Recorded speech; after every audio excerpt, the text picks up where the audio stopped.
I'm going to introduce our guests tonight. We are excited to have a full panel of folks to talk about resiliency.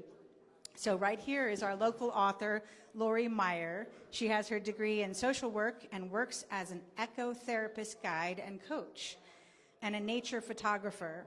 Her healing nature photography has been published on the cover of AT Journeys magazine, Blue Ridge Outdoors magazine, and also in local travel brochures.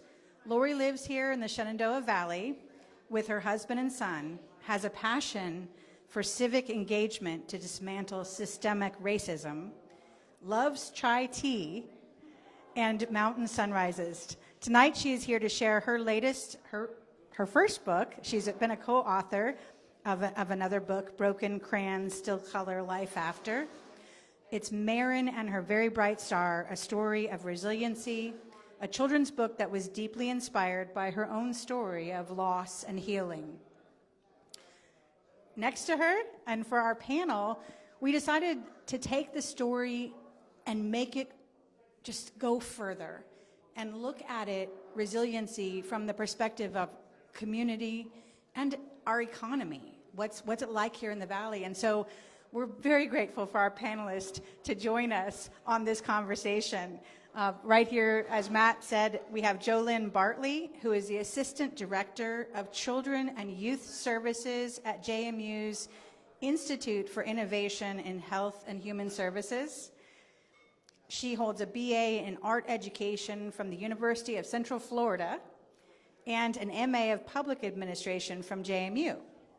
Jolynne manages 4 grant-funded programs serving the community, including the Gus Bus, the Shenandoah Valley Migrant Education Program, the Claude Moore Precious Time Program, and Healthy Families of Page and Shenandoah counties. I'm sure you're quite busy. Right next to her, holding his Red Molly, or no, is it the Scotch one? Red Molly, okay, is Jay Langston. He's had over 37 years of experience in economic development, strengthening community engagement, and developing entrepreneurial initiatives. Jay joined the Shenandoah Valley Partnership in December of 2018, where he is the CEO and leads them, I have to unfold my page, in efforts to improve the economic prosperity in the entire Shenandoah Valley region. Just a little bit about your background. He received a Bachelor of Science in Industrial Management from Georgia Institute of Technology, a Master's in Public Administration, and Ph.D. in Public Policy and Administration from VCU. He also received accreditation from the Virginia Executive Institute and National Center for Economic Gardening, and is a Virginia Economic Developers Association Cardinal, an award recognizing leadership, outstanding professional accomplishments, and exceptional service in an organization. That's a lot, Jay. I'm old. So let's give a warm welcome to our crew up here.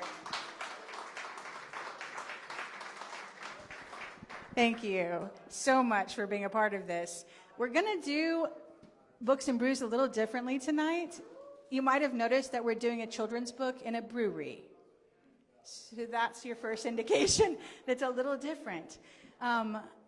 So Lori is going to be reading parts of her book, and then we're going to break it out. And usually we save our questions towards the end, but tonight I'm asking you to participate.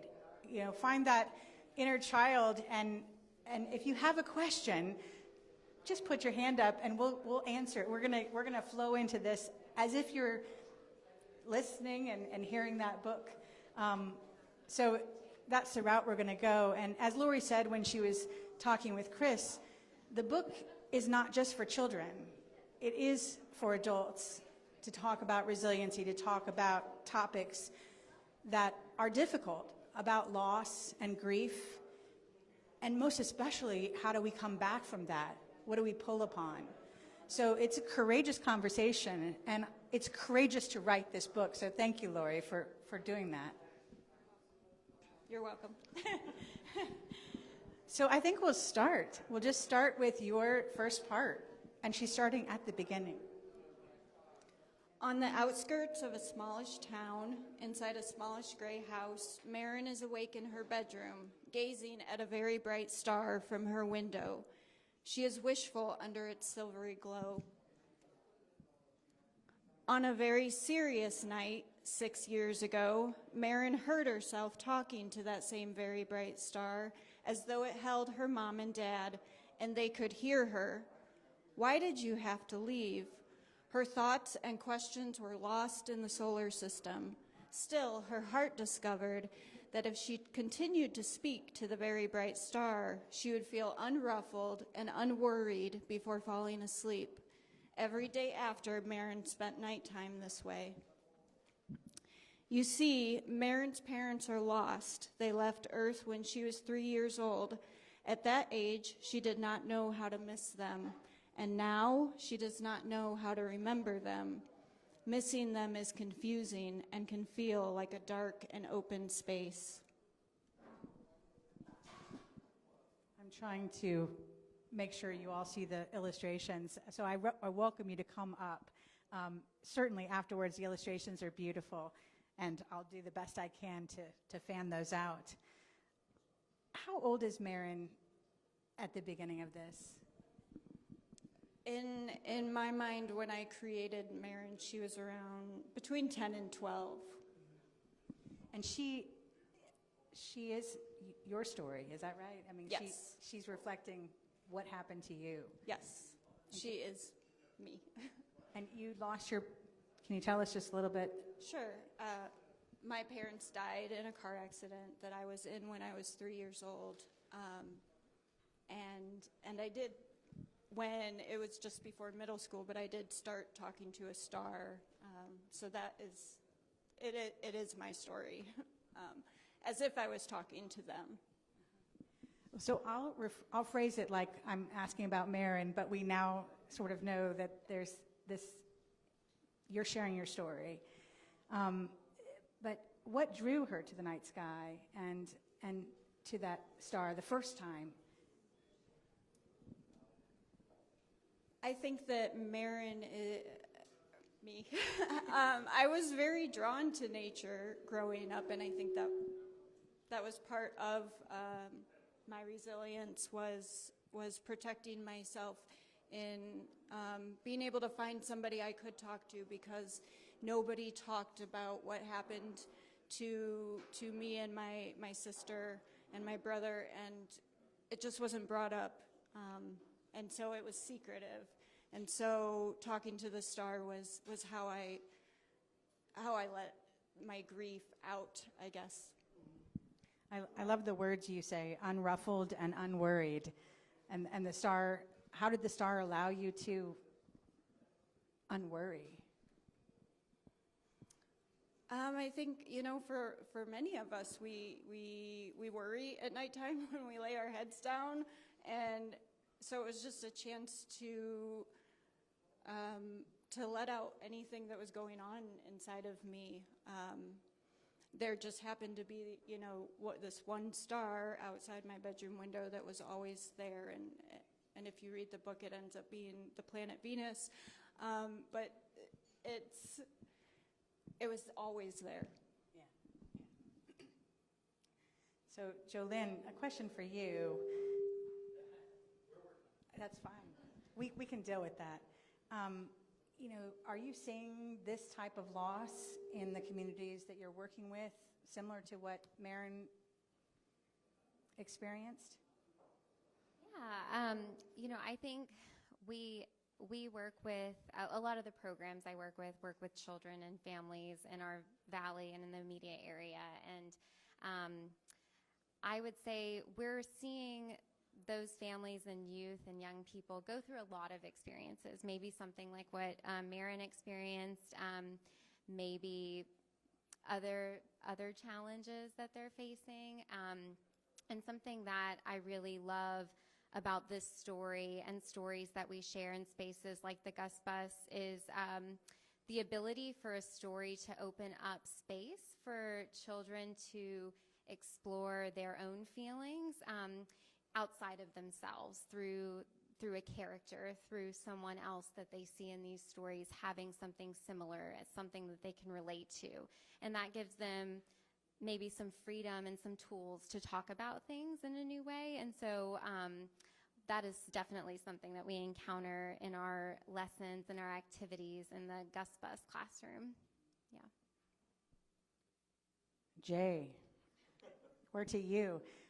I guess one of the things that is, it starts with loss. So I would ask you, in the Shenandoah Valley, is there any defining loss in terms of our economy that is sort of helped define how we can develop resilience? That's a big question. Boy, that is a big question. I didn't have enough to drink of this before I got started. You know, many of you probably have never heard the term economic development, and how in the world do I take something from the macro level and make it personal like this? But I think to your question is that every region, no matter whether it's a large metropolitan area or it's particularly, and it happens a lot in rural regions, that there is every segment of economic and social strata. And what my mission is to improve the economic prosperity. What does that provide? Well, if you go back to the hierarchy of needs, you know, we need security, food, love, first and foremost. And if you don't have that, it's hard to try to recover. It's hard to have the motivation to move forward with resilience. So in a way, what we try to do is to provide that mechanism that allows the people who work in the field, in education, in, you know, poverty, the United Way, Goodwill, all of the social workers, to be able to offer hope and opportunities for those that need it the most. Did I answer it? Okay. How old were you when you found out it was actually Venus? The question is, how old were you when you found out it was Venus? That is a good question. I'm not sure. It was probably in my teens.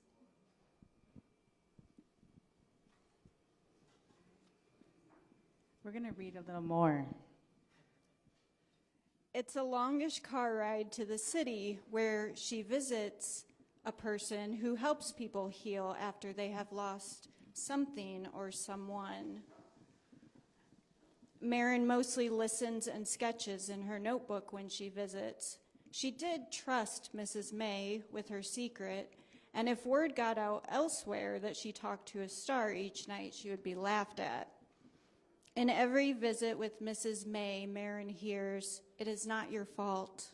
And so she almost believes that all the gloomy and serious things that happen are not her fault. Every day, MERIN arms herself with a notebook, a pencil, and an open space on a page. On the very first page is a sketch of MERIN's very bright star, where she first imagined her parents were listening to her. So in that section, a question that I had was, why did MERIN assume that the gloomy and dark things, that she was responsible for those? That's a good question. I think that because I wasn't able to really express what I went through or have somebody really talk to me about it. And I think that we tend to carry so much on our shoulders of the world. At least I do, and I know many people that do. And maybe it's part of my personality, but I think that carrying those things, we tend to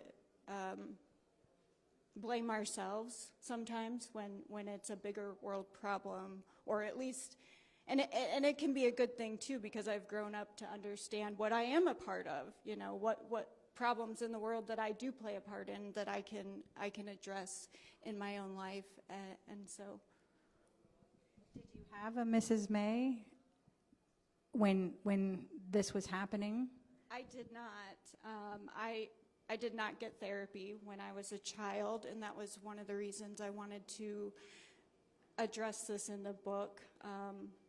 My social work degree, had I taken it farther, I would have went into counseling, but I believe in all kinds of healing practices, and I wanted to normalize therapy with children, because I don't think that there's enough books out there that do normalize that. Now, Mrs. May and Leo, both in the story, do, across my lifespan, I have met people who have inspired these characters, so I'll just say that for now.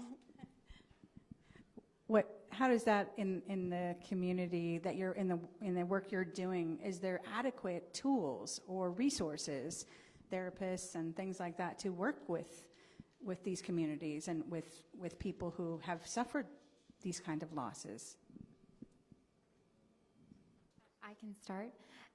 Well, one, I just want to speak to your point about the way you've reflected counseling and therapy in your book, and I really appreciate that, because I would agree there's not a lot of children's literature out there that features that, and it's a really real thing that our young people and our families are encountering, and I think normalizing it through children's literature is really important.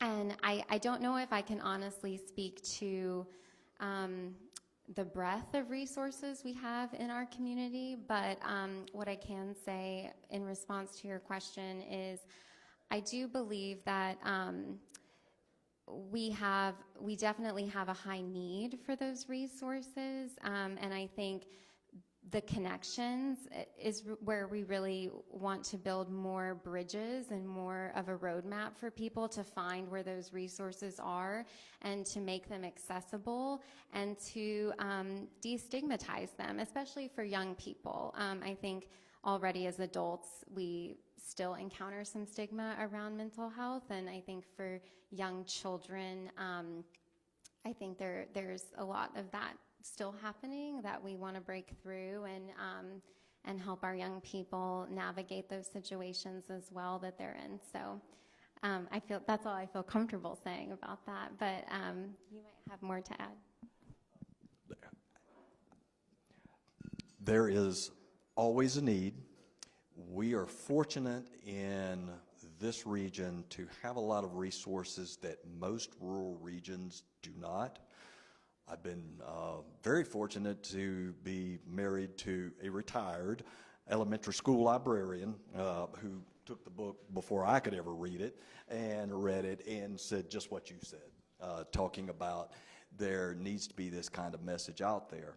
She was, for 32 of her years, in a very rural school system in Virginia, only one elementary school, and got to teach, people from every socioeconomic background. And it's actually pretty amazing how many kids need this kind of support.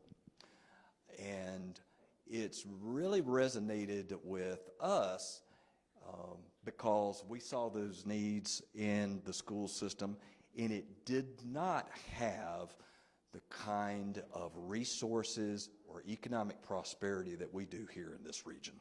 I mean, it's night and day. And the programs that we did through various volunteer groups, whether it's the backpack program, which we participated in a lot, or over the holidays providing, the kinds of resources that many of these kids did not have if they were not in school. And we are very fortunate to be able to have those kinds of resources. And it's one of the things that drives us in doing what we do, is trying to provide, the resources so that those organizations will have less need to do that longer term. And it's a long-term issue, but yeah. Where were you living when your parents died? Who did you live with? My parents died in Oregon, and my mother's sister, my aunt and uncle, adopted us and took us to Illinois.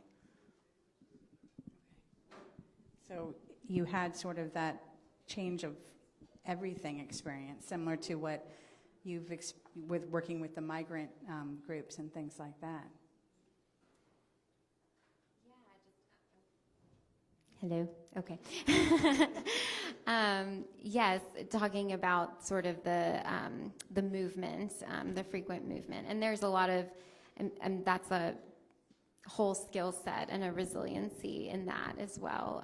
Our families who are moving from place to place and maybe leaving family members behind in other places and moving on without them. Not necessarily because they've passed away, but because there's a financial necessity to move where their work goes so that they can provide for their families. And so that experience has its own set of tools and resiliency that comes with it. Looking out at you all.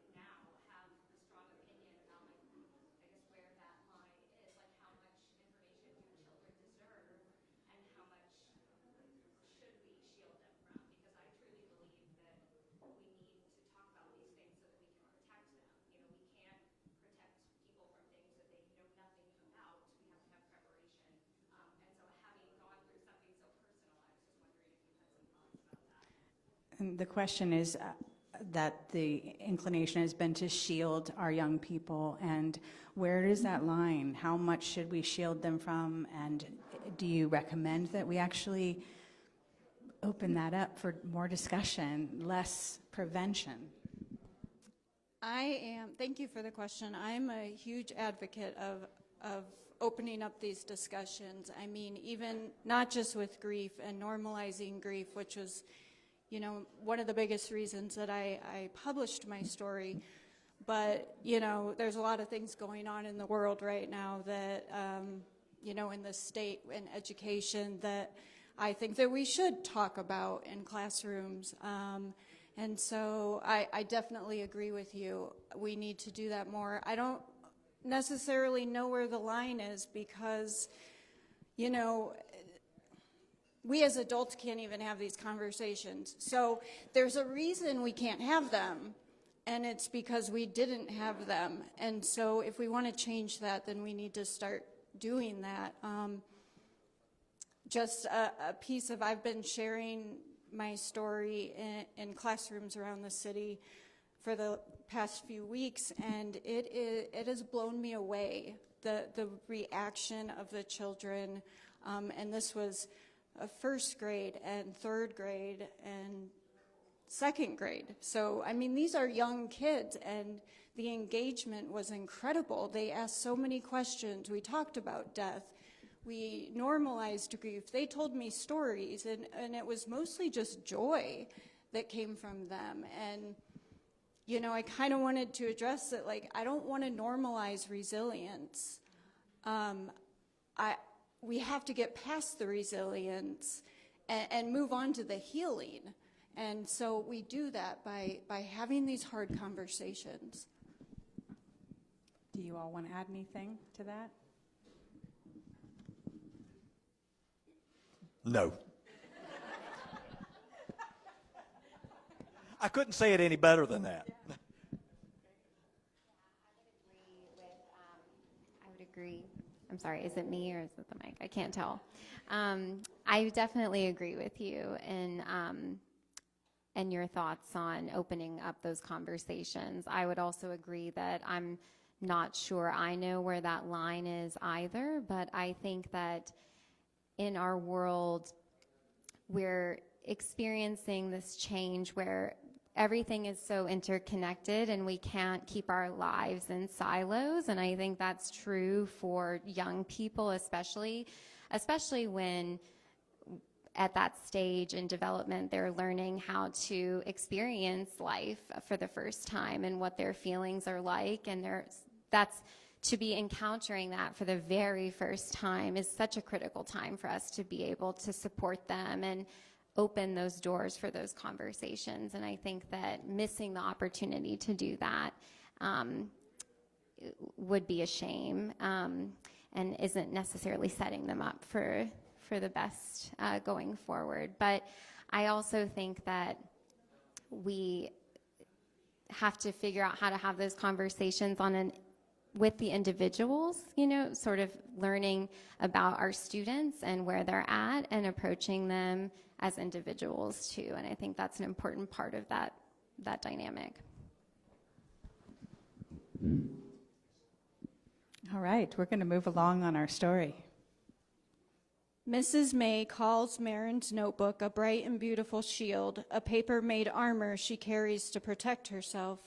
Even so, this armor only works for so long in making the world seem less gloomy or less serious.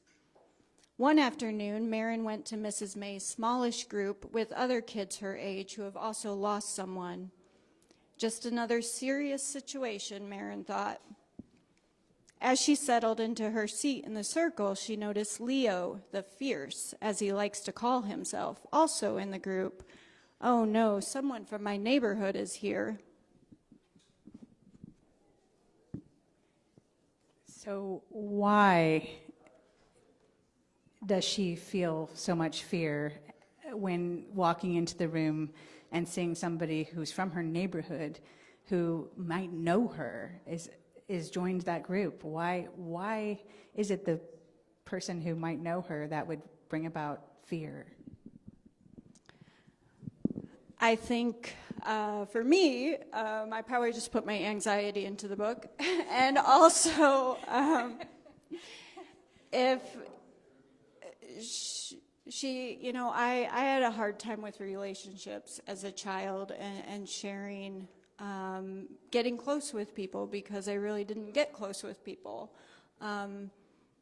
MERIN's head is in her notebook all the time, and she documents all the bright and beautiful things she sees. So when she recognizes someone from her neighborhood, she just freezes, kind of. Do you all think this is something that's just individual to MERIN and Lori, or is this something you see in working in the communities or in working in business communities, that they kind of freeze when it's the person they know versus the outsider who comes in?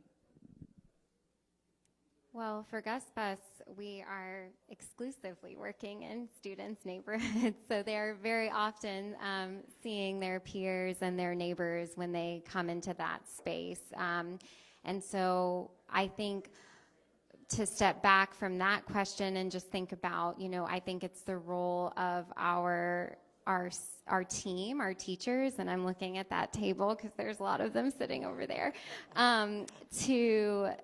to create that environment in that Gus Bus space within their neighborhood where when their peers come on, when they're there with friends, they're creating a little micro community within that space where they're able to feel brave and courageous, and they can live in that space with us, and we can have sort of a shared experience together as learners. And I think that's the goal that we're trying to achieve so that we can create that openness there. Your own support group over there. You actually opened up a great avenue for me to add something in, because this happens in business all of the time, and it happens with adults. And there is a company in our region that many people may have heard of but don't really know what they do, but it's Dynamic Aviation. They do work worldwide. They're a homegrown company, a phenomenal success, and they give so much back to the community. And here's one of the ways that they're doing it. You know, people don't know what they become if they are unable to see what they can become. They have created a program called the Next Gen Aviators program, and they are marketing it specifically to middle schoolers and high schoolers, but middle schoolers in particular. And it's to talk about career path opportunities. And you go, what in the world, how does this relate? But the fact is that we have more than 3,100 unfilled manufacturing jobs in this region, which is a phenomenal number. It is because we have told so many people that manufacturing is dirty and it's not, or it's beneath you, or so forth. Let me tell you, these are some of the best paying jobs in the valley, and the kids don't get that story in the education environment. And you can still become a mechanical engineer, you can become a pilot, you become anything that you want, but they are not introduced to this world. So Dynamic has created this program. They've got a lot of young people, and they are getting the kids in there in demystifying, destigmatizing what it's like to work with your hands, learn how you can do stuff, and how that can become a lifelong and very fulfilling, story or life for them, and quality of life. And so it really goes back to the support system in many ways that we're talking about. Now, I know that's a big leap, but believe me, it is very much the same kind of system that you're talking about. We're in this for the big leaps, Jay. So thank you. Oh, I can make a lot of big leaps.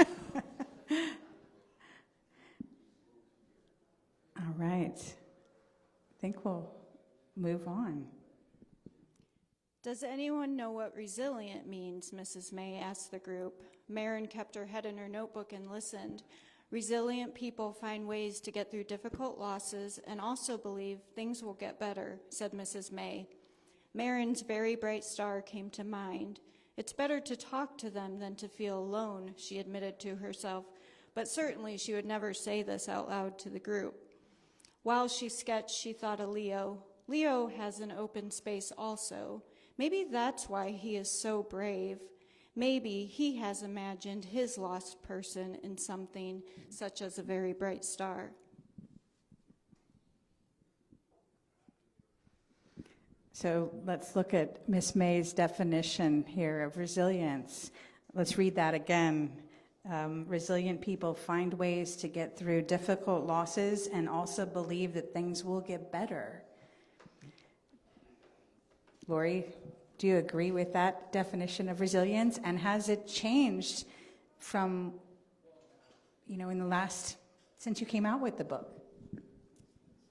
Well, I wrote a bunch of notes on this question. So, yeah, it's changed. I still agree with it, but it's crazy how much can change in 1 year. Yeah.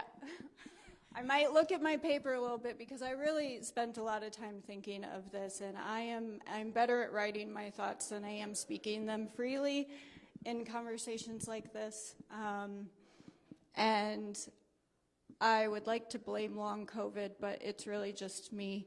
And so, so when I look at resilience, and we have conversations about it, which, this is kind of a first for me in this setting, but we have to think about, are we talking about individual stories, from a person like MERIN's story, or are we talking about it in a social context? And if we are talking about it in a social context, which, we have been, I also have to ask questions like, how do we place that onto people? How do we, when do we do that? Do we expect it of others? And do we use it as a placeholder? for our society to not do the work for the change that's needed to keep people from needing to be resilient. So that really, I kept thinking about that a lot when I was thinking about this talk. You know, MERIN does show us ways that she uses her mental capacity to protect herself from her grief and her loss and trauma. And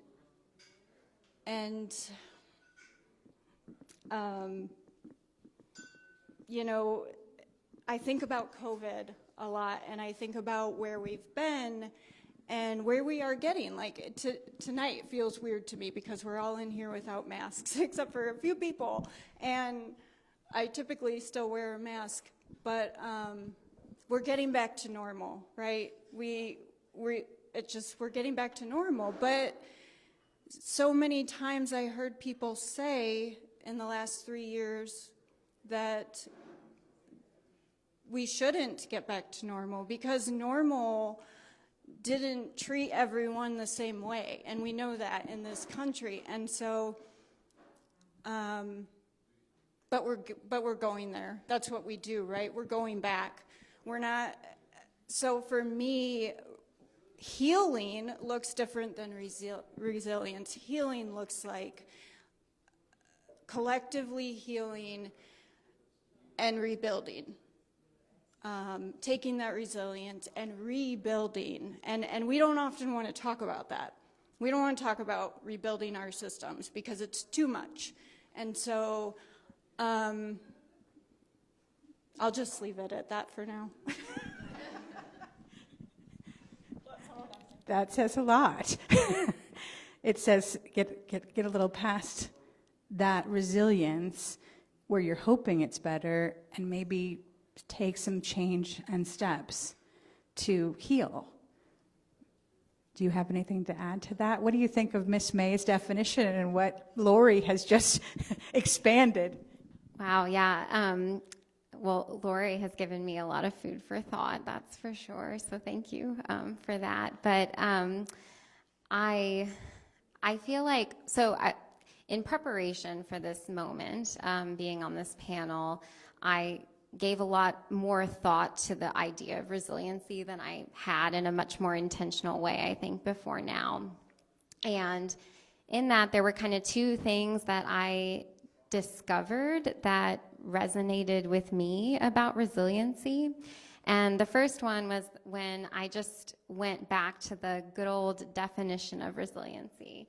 I saw sort of the one and the two, and the second definition was sort of this idea of elasticity, this ability to bounce back, and they even use the word shape, like bouncing back to the shape that you were in before. And I think to your point about what healing means is that's in some ways we're not going to be in the same shape that we were before, but that's also a beautiful thing. And so I think that is a concept around resiliency that I resonate with. And then I would say the other thing I heard was someone else talking about resiliency and saying that it's kind of helping ourselves or helping others to sustain and keep finding the hope. And that also really, really sat in a deep place with me, to keep looking for the hope and to keep seeing the hope. And I think that in both of those definitions, I see change and I see growth and I see maybe, dismantling systems and building them back up again. And so I think that those are definitions that I enjoy. The ladies did a great job of articulating individual resiliency in health and recovery. And I think you can take what they say and magnify that to the regional basis as well. And if you don't believe that there is a regional psychology, you haven't lived in other places outside of the Shenandoah Valley. And I mean that in the most complimentary way. At this point in my career, I purposefully, when this job came open, went after it hard because of the reputation of the Shenandoah Valley in Virginia. And it has exceeded every expectation. And I have never seen a region as resilient and willing to work to solve problems as this area has. That's its reputation, but it's even better. Within 2 weeks of the shutdown for the pandemic in March 2020, there was already a group of us in the civic, governmental, and business community meeting to talk about how could we help, the people in the valley. And that was from jobs, that was from food, pop-up, events, you name it. And that did not happen in most places. It certainly didn't happen like that in the other regions of Virginia, not nearly as quickly. We were actually contacted by numerous people around Virginia about how we were able to mobilize so quickly and get back. And I think that's part of the ethos of this region. You talk about the hope and the ability to bounce back, and ultimately that is what drives many of us in doing what we do in the economic development world, is that, without the jobs, without the ability to try to attain, to get that quality of life we need, you really don't have the hope. You don't have it. And there are places in Virginia that's unfortunately in that camp. We're one of the few rural or relatively rural regions that's actually growing in both population and in economy, and it helps supports then down to the individual level. So I think I brought it all back. You did. You've grown it and brought it back, so good job. And I have misplaced my watch, so just a time check from Matt. Are we doing okay? 7:45. Very good. Yeah. So as I listen to you read the story, as I hear kind of Marin, wrestle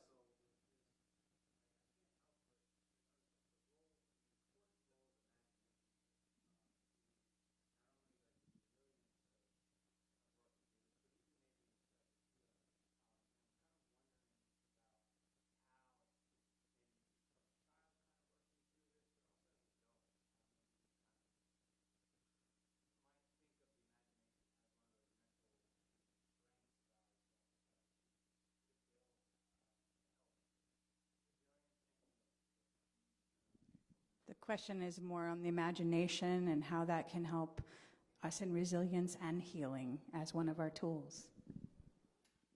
Thank you. I honestly, as a child, I never thought of myself as an artist. And even as much as I do photography now, it took me a really long time to call myself a photographer because of the ways I do it.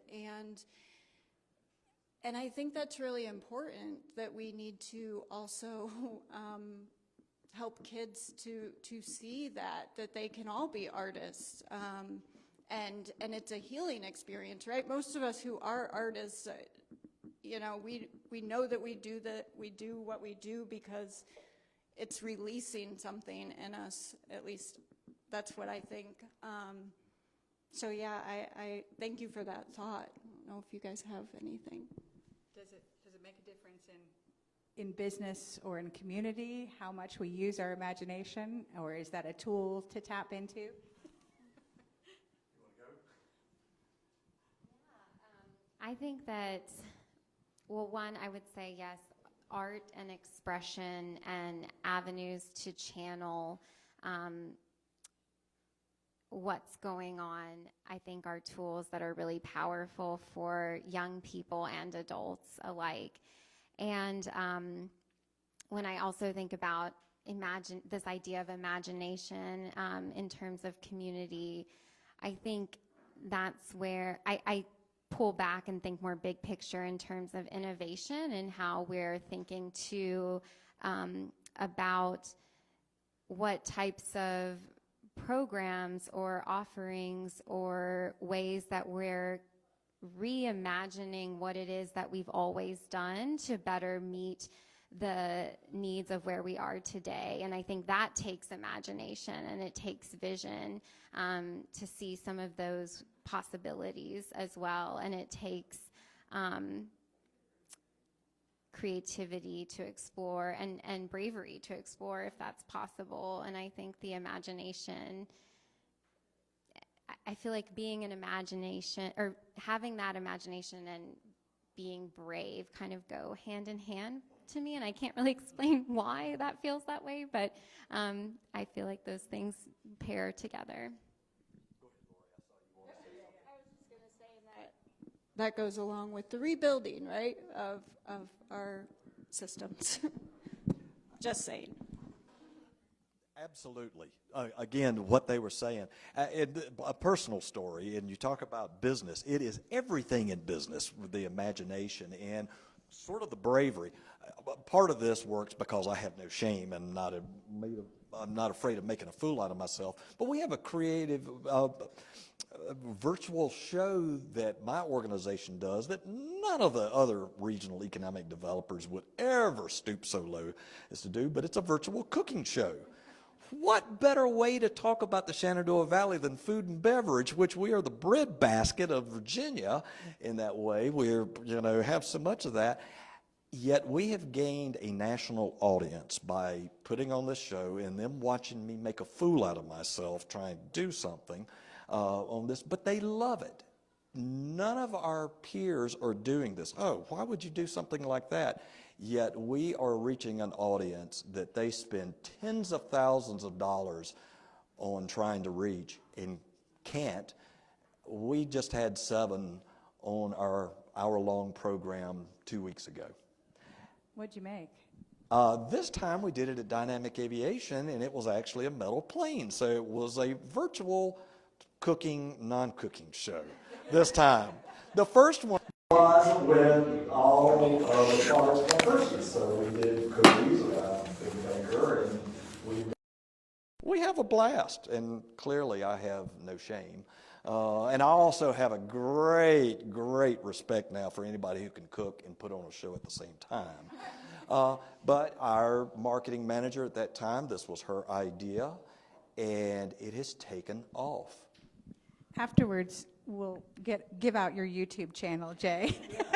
It is on YouTube, and on the podcast if anybody wants.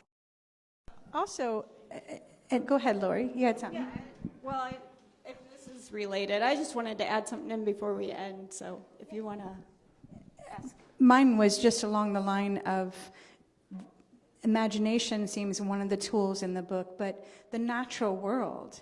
And we skipped so many beautiful sections in this book that she talks about the gardens and the trees and how those really played a major role in healing or in resilience and developing it. Can you talk to that a little bit? Sure.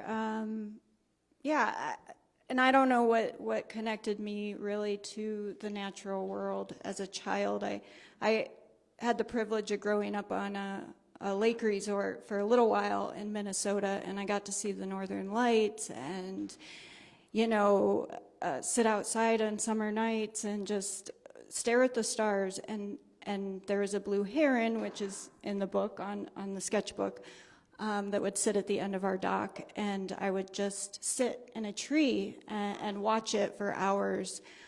And I want to say, and what I was wanting to say was the Motherly Community Garden, that the resemblance of that in the book was actually from an organization that I do work with, and that's Rise Organization in Waynesboro. And I wanted to point that out because my story, so I started talking to a star when I was, just before I went into middle school, and I could have written it years ago if I was just going to focus on that piece of my story, talking to a star, but this story tonight, you know, this story is for our times, and I could not have written it without the work that I do with Rise organization and them in my life. Mrs. May and Leo, they helped me create those characters and the representation in the book. I had an experience recently at with one of the third graders who, when I turned the page to Leo, his face just lit up, and he was sitting right in front of me, and I had never had that experience, but I know why now, you know, from a personal experience, why representation in children's books matters so much. And there's just, I had a story about creativity, going back to that, but I can't remember it now. It was with a child, and what they during one of my talks with them. But you know, children have connected so much, and on such a basic human level. Like one of the kids, we had just, it was first graders, and we were just working through what the story meant, just talking, and they were asking questions, and then one just said, "What were your parents' names?" Like, that was, I mean, I almost broke down into tears, because nobody asks that, right? It's just, we need to get back to that. So anyway, Rise organization is, they have the last page. They do work, you know, they give hope back to the Black community. I do work with them in racial justice work, and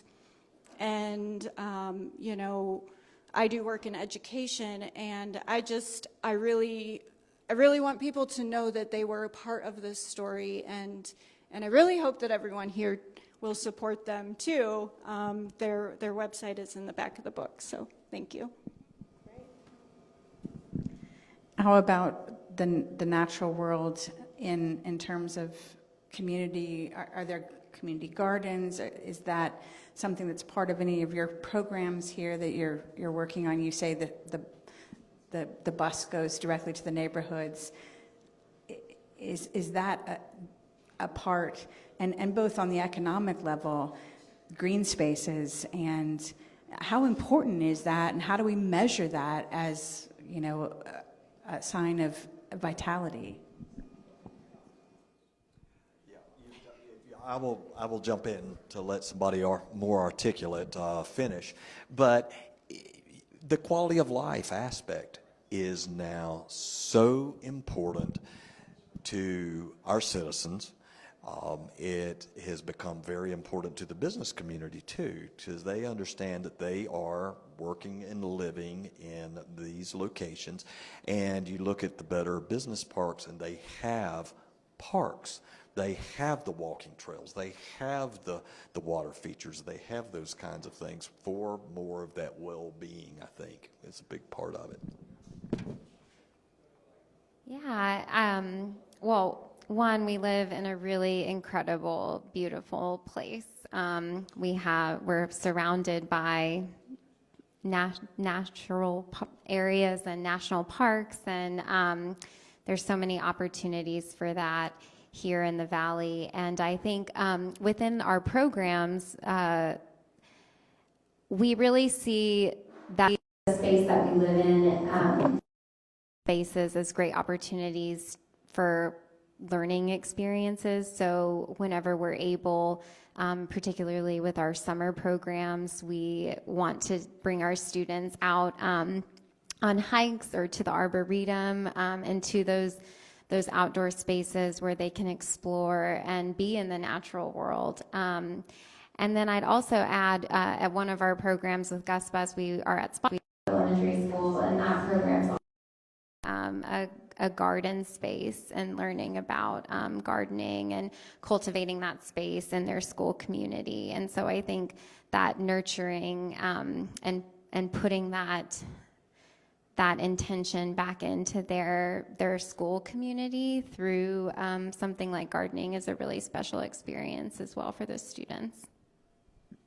And you said that the community garden that was featured in the book was from Rise, is that right? Just Just the symbolism of it is when I was, because I didn't get involved with it. I didn't know of a community garden when I was younger, so that symbolism came from just the work that they do. We've got just a little bit more time here. I guess allowing us to kind of look further at that resiliency definition and the things that have come out of pandemic, and as we walk through new crises, you know, how we find that time to shift and to heal if we're constantly kind of bending. You know, does the trauma and the loss make urgently develop resilience? Trauma without having confidence. Trauma.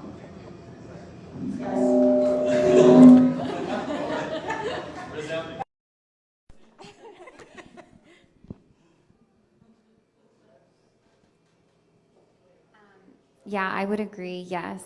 And I'm just thinking about your initial question, which if I'm hearing it right, you asked,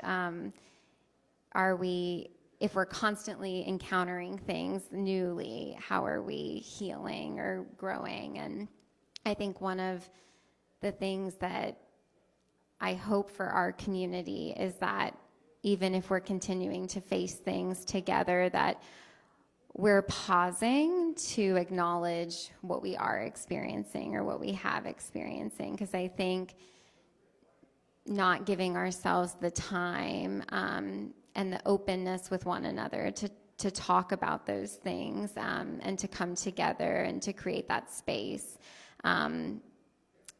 might mean that we're not giving ourselves the chance to heal.